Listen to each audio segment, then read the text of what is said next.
the Shrek series is my favorite DreamWorks franchise, and if you've seen some of my best and most plausible theories, you'll be eager to see this.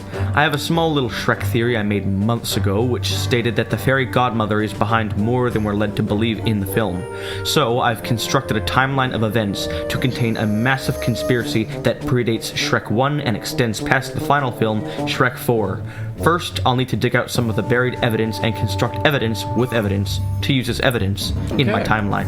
Evidenceception. There will be spoilers through Shreks 1 through 4, so hopefully you've seen them Spoilers. all. If not, They've been out for like 6 years. Guys, if you haven't seen Shrek, make sure to go watch it before you see it. As you may remember, the secret plot of Shrek 2 is basically a conspiracy all in itself.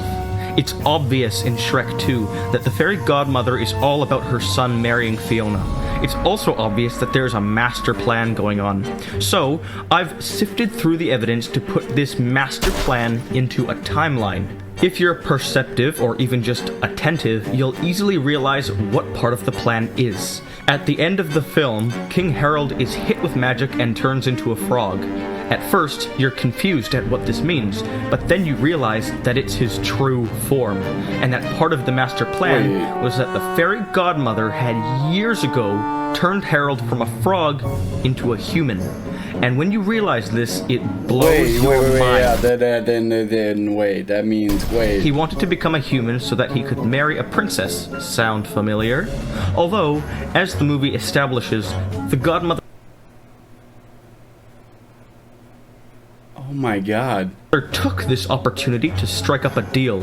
As the movie hints towards, if she turned him into a human, her son would marry his future daughter. And that's why Charming is so obsessed with Fiona.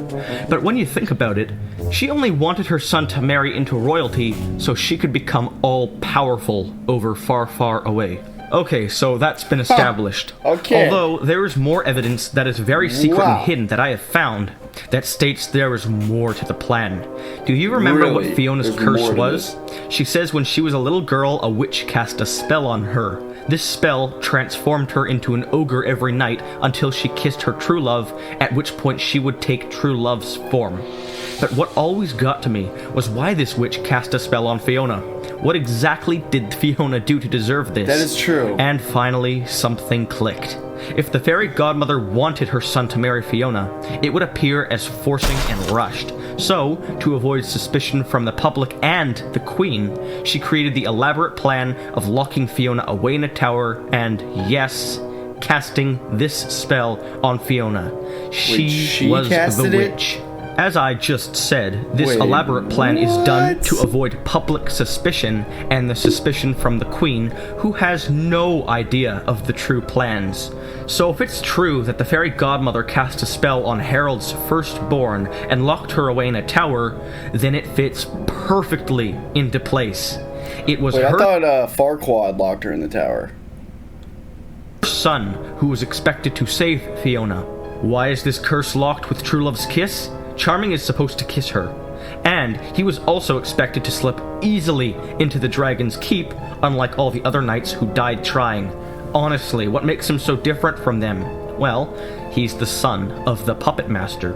Okay, we've discovered what the fairy godmother does in this movie, although when investigating this crazy plan, I discovered more than ever. You might not believe this, but Queen Lillian was the one who introduced Shrek to Fiona. It's crazy, but plausible. Let me explain. Queen Lillian did not know the master plan, correct? Good. Now, do you remember in Shrek 1, the magic mirror? Yes, well, he was the one who introduced Fiona to Lord Farquaad. He had the dating game he played with Lord Farquaad, and the candidates for Lord Farquaad to date were Snow White, Cinderella, and Fiona. Surprise, surprise, Farquaad chooses Fiona. We don't know where this mirror came from. Farquaad's knights just say that they found it. But if you remember the classic tale of Snow White, then you'll remember that the magic mirror came from the evil queen. And guess what? We see that the evil queen and Snow White both live in the kingdom universe. of Far, Far Away. You may be asking, what am I going to do with this evidence? Hold up. How the fuck did we not realize that this... Why? I'm going to... Dude, dude, I never realized. I feel so fucking stupid when I watch these series. Do you guys feel stupid? Because I feel like it's blatantly obvious, but I never noticed. Construct a second conspiracy. Fiona was a private princess only for Charming, so why is this mirror allowed to advertise her? If this mirror came from far, far away, then get this.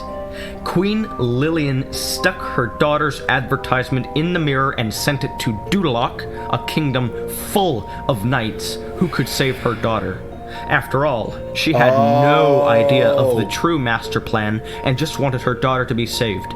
It's an interesting thought, but let's see how the timeline supports it. So that's all the evidence for a timeline. Now here it is visualized. A frog asked a fairy godmother if he could become a prince and marry the love of his life, and in return, his firstborn child would be sent into a believable and elaborate plan to allow this godmother control of his future kingdom. The plan was set into action. The godmother cast a spell on his firstborn, making her an ogre every night. She also seemingly spawned a prince and called him Son. Fiona finally is locked away in the tower to await the spawn of Mrs. Psycho. The Queen of Far Far Hollywood is unbeknownst to the plan and desperate for her daughter gets involved in multiple mini-schemes, one of which involves putting her daughter's advertisement into a magical mirror and shipping it off to a kingdom full of knights to save her. This puts a massive kink in a heinous plan, and Shrek ends up being dragged in. He saves her, marries her, and when Charming arrives to save her, he has nothing to save but, and I quote, a gender-confused wolf. Devastated that the Queen metaphorically and unwittingly put a compound fracture in his so-called mother's plan, he alters his plan, but the all-too bubbly psychopath dies in a stupid fashion, leaving him alone to reveal his true plans and dominate the kingdom with full-on delusion inherited from you-know-who. He ends up dying. The end. And that seems to wrap up DreamWorks' biggest conspiracy. But seriously, pretty good conspiracy timeline. It basically explains the true rise and fall of the not-so-Charmings. Wow. I don't know if it beats this theory, though. The best theory I've ever made. Alright guys, if you enjoyed that theory, make sure to hit the like button, hit the subscribe button. We're on the road to 2,000 subs, so it'd be amazing if you guys would hit that for me and turn on post notifications so you guys get notified every single time I post. And yeah, I'll see you guys in the next one.